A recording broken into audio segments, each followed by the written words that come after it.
pastāstīšu par jaunu elektroierīci, patiesībā ļoti noderīgi visiem, kas dzer kafiju.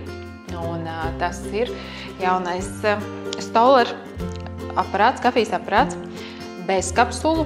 Un kāpēc es to uzsveru? Tāpēc, ka šis ir pirmais tāda maza izmēra kafijas aparāts, kas ir bez kapsulām, bet kurā patiesībā samaļās kafijas pupiņas. Viņš ir maziņš, 18 cm plats, ļoti kompakts un dizainā, es varētu teikt, ļoti minimalistisks, tā kā dara dažādos interjeros. Te ir pirms ieslēgšanas varbūt parādījuši ir funkcija augstākai un zemākai krūzītei.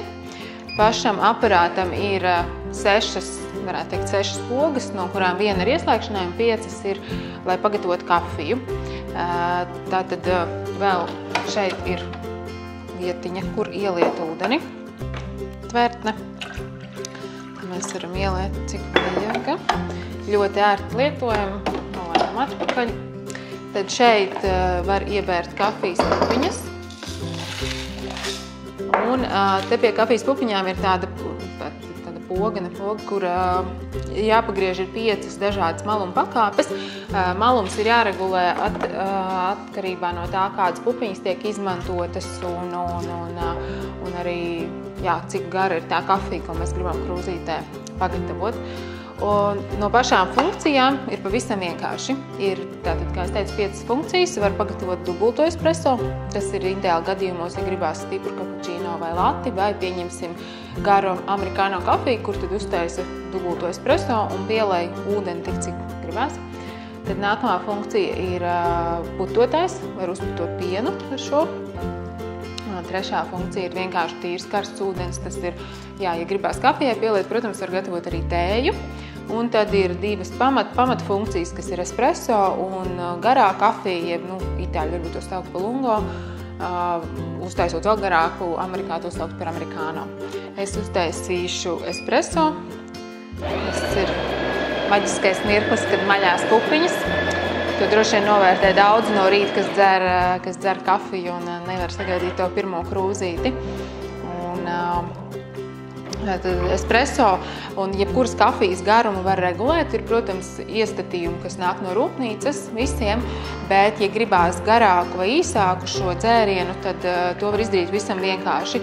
Tad, kad es tagad pirmīgi piespiedu pogu, es noņēmu roku, un viņš pietecēja, bet, ja es gribu konkrēti daudzumu, tad man poga ir jātur tik ilgi līdz brīdim, kamēr krūzītē satar tieši tik, cik es vēlos.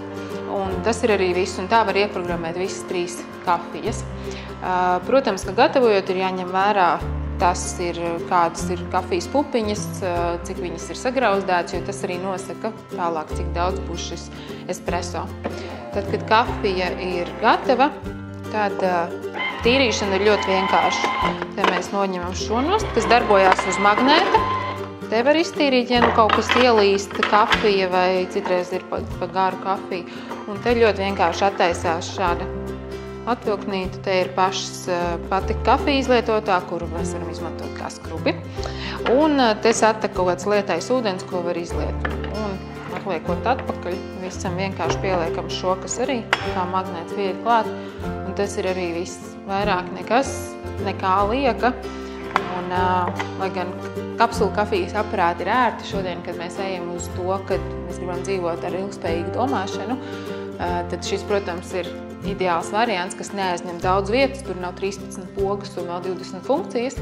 Plus tas paver ļoti daudz iespējas eksperimentēt ar daudz un dažādām kafijas pupiņām, kas tiek grauzdētas gan Latvijā, gan pasaulē, nevis pieturēties tikai pie vienas garšas. Tā kā tas ir tāds labs pasaules garšu atvērējs. Lai garšo!